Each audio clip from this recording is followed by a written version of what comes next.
Alif Syukri dan keluarga selamat sampai di London berkongsi video ketika berada di sana. Alif siap bawa bunga dan batu berjaya dibawa masuk dekat custom.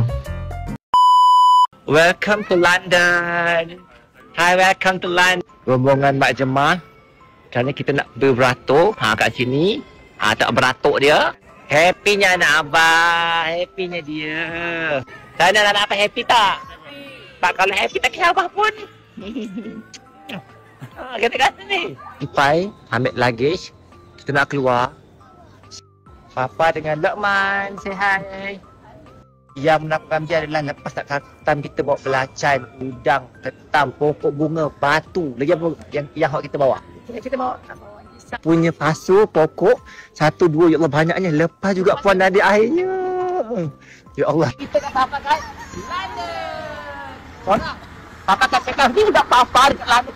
Kita tahu apa yang berlaku. Kita tengok satu bas untuk big family. Bye-bye.